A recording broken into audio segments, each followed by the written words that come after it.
Hello students, welcome back to my channel Commerce Talk with Sadhana, and this is 8th video of class 12th macroeconomics. And today we are going to start money and banking, but prior to commencing our next chapter, please note that lectures on chapter 1, that is basic concepts of macroeconomics, as well as chapter 2, that is national income accounting. So lecture on both these chapters have been already uploaded to my channel. Please go and check it out there. And today we are going to start our chapter 3rd, that is money and banking. So before we begin, let me ask you a simple question, that imagine that tomorrow morning all our money disappears from whole world. No cash, no UPI, no debit cards, no bank balance. So I want to ask you that how would you buy food then? And how would you pay your school fees? How would any business sell their products? Difficult to imagine, isn't it? So this shows up that money has become an inseparable part of our daily lives. But you ever wondered that why money was invented? Was money always there? So we will begin our journey by understanding the barter system, that is barter system and evolution. Why was money needed? Next we will study functions of money, that what does money do. Next is money of supply, that how much money exists in the economy, how to calculate money supply.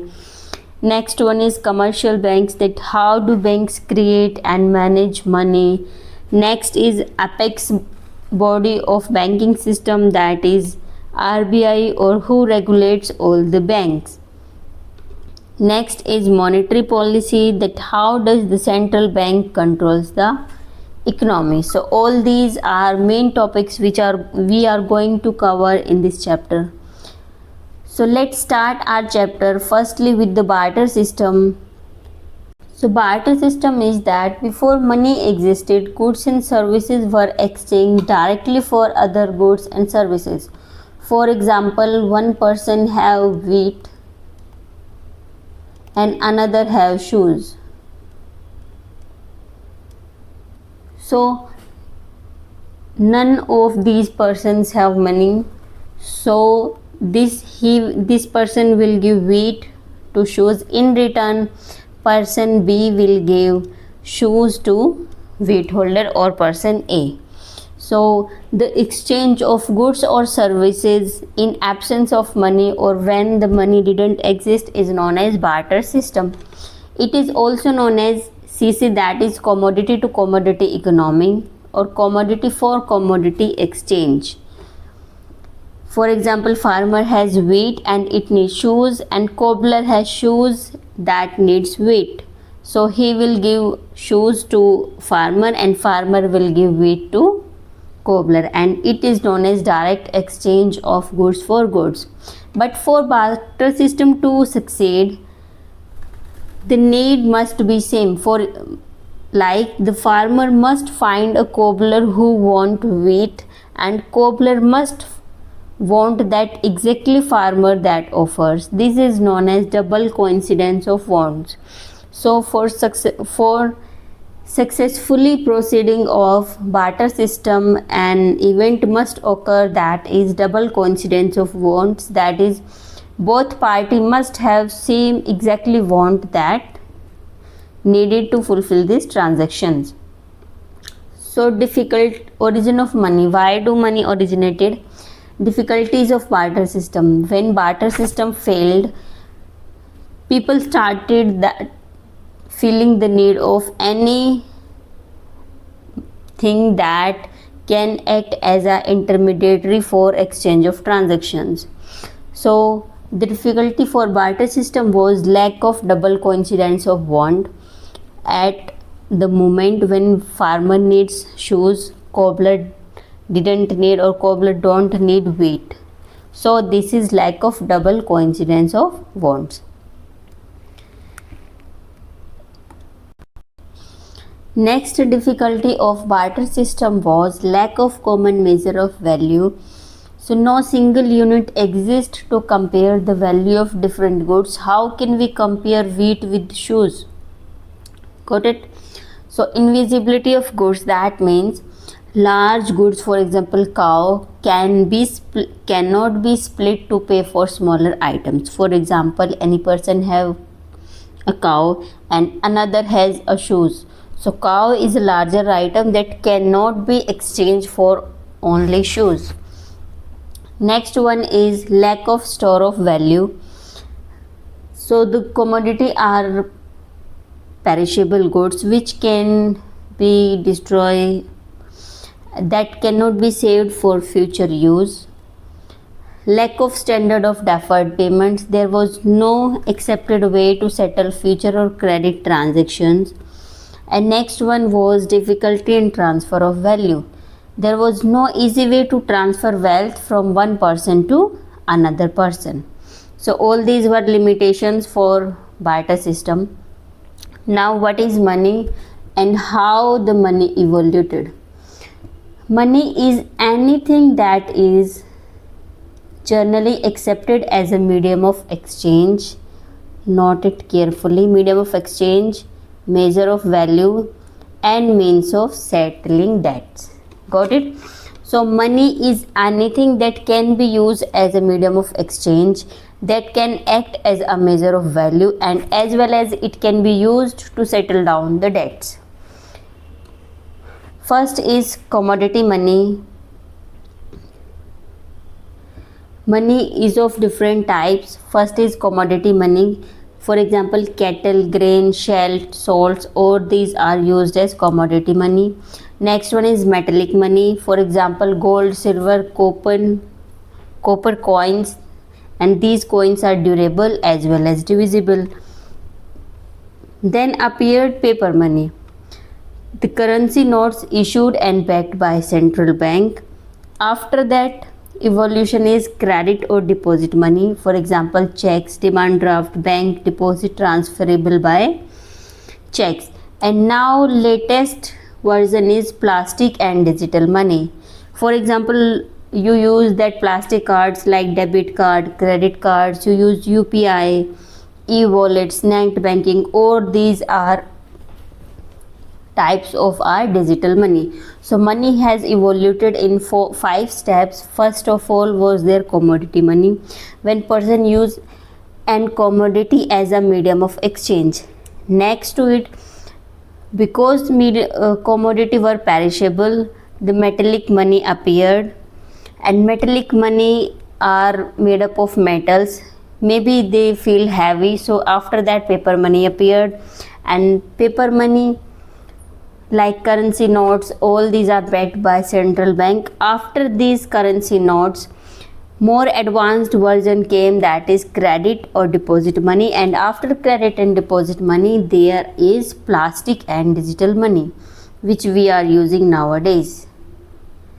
What are functions of money? We have categorized functions of money in 3 categories. First one is its primary functions for which money is used. The essential defining function money must perform. We will say any medium of exchange as money only if he fulfill primary function first, then secondary, then contingent. Primary functions is the essential defining functions money must perform is, first is medium of exchange, it should perform a medium of exchange role. Next is it can be measured, it should be a measure of value. Secondary functions are that money perform in addition to primary one, these are must. And in essential or in addition to primary functions, secondary functions are that money should be store of value or it should be stored. It should be standard of deferred payments, means it can be used as a medium of future payments. It can be transfer of value, means it is capable of transfer of values. Next is contingent functions, functions that depend on money performing its primary role. For example, it should be basis of credit creation, distribution of national income, and maximizing, and it acts is contingent functions like basis of credit creation. For example, almost all modern credit such as bank loans, mortgages, or credit cards relies on money because money is widely accepted and liquid, so it is the basis of credit creation. And how it act as distribution of national income? Money act as common denominator for dividing the country's output among the factors of production. It translates complex economic contributions into easily distributed rewards, for example, rent, wages, interest, and profit for all four factors that land, labor, capital, entrepreneurs.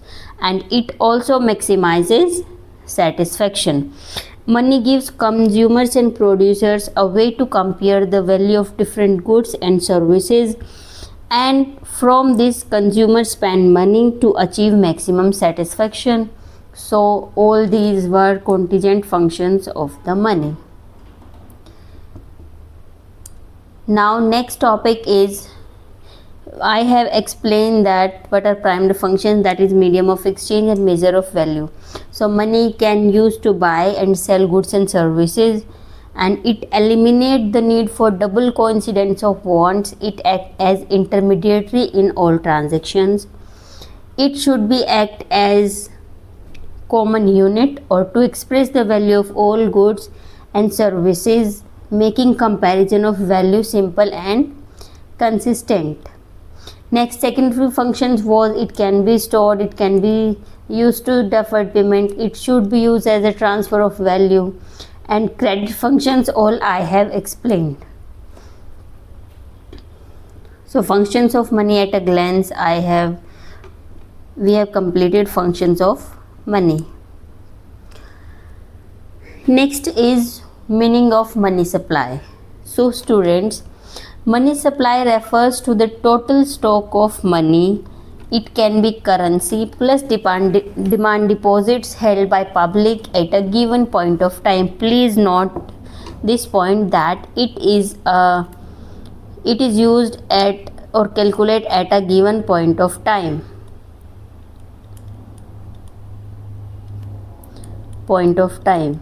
And it is homework for you. Please tell me that if it is calculated at a given point of time, that whether it is stock or flow. You have to tell. Got it? So held by public, money supply is the amount of money or total stock of money which is held by public, that is household or firms. It doesn't include government and banks, at a particular point of time, and all that money must be issued by authorities. This is money supply. So how to measure money supply? We have categorized money supply in 4 parts. First one is M1, and M1 is calculated by currency with public plus demand deposit of banks plus other deposits with RBI. It is highest in liquidity. Next one is M2. M2 is M1 plus saving deposits with post office saving banks, and it is very highly liquid. Next is M3. M3 is M1 plus net time deposits of commercial bank. It is moderate in liquidity. And next is M4. M3 plus total deposits with post office saving organizations. This is lowest in liquidity. So M1 and M2 are called narrow money. Why? Because these are highly liquid, but these are narrow money. And M3 and M4 are called broad money. Why? Because these categorize or these includes very broad concept of money supply. These are less liquid and include time deposits. And the most widely used measure which is used by RBI, please Note it down, it is M3. M3 is most commonly used by RBI. So this was our concept of money supply. And what is high powered money or reserve money? The total liability of monetary authority, that is RBI, currency issued by RBI plus government, which forms the base of entire money supply or credit creation process. So what is high powered money, or the another name of high powered money is reserve money. So reserve money is the total ability or total currency which is issued by RBI plus government. Why I am saying RBI plus government? Because notes are issued by RBI but coins are issued by Ministry of Finance. That's why I am using both government and RBI. So currency held by public plus cash reserve with banks plus other deposits with RBI is known as high powered money.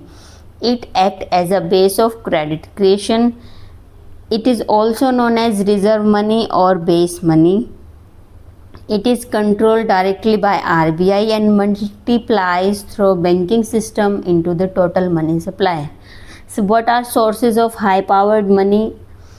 Net credit, net RBI credit to government, RBI credit to commercial bank and commercial sector. So money that given by RBI to government, commercial sector, net foreign exchange assets of RBI and government's current liability to public minus net non-monetary liabilities. These all are sources of high powered money. And how do banks create credit?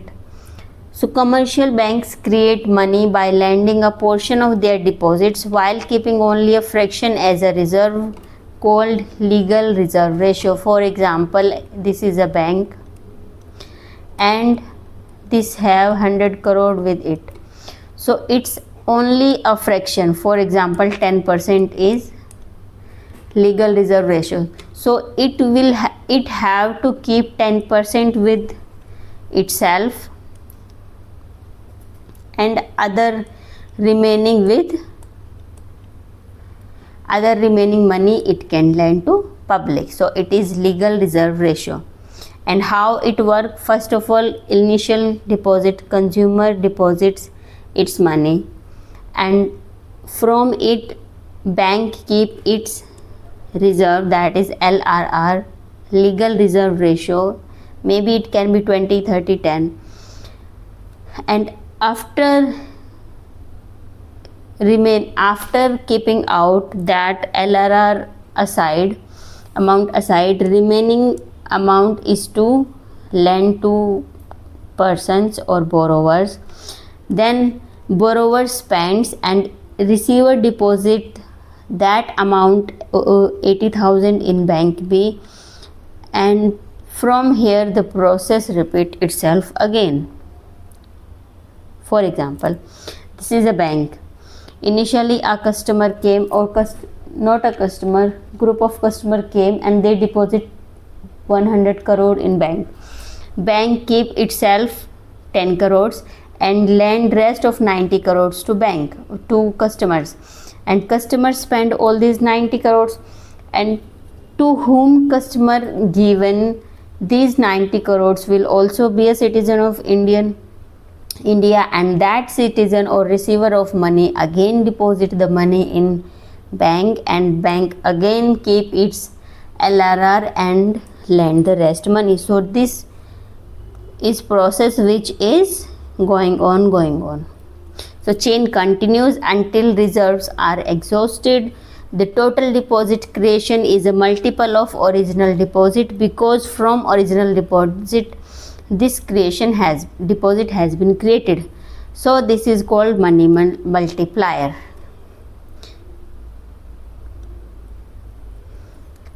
And how money multiplier is calculated, we will do this topic today, and after this topic we will do, from this topic we will start tomorrow. Money creation, the money deposit multiplier, how is it works? So Mulli multiplier is equals to 1 upon LRR.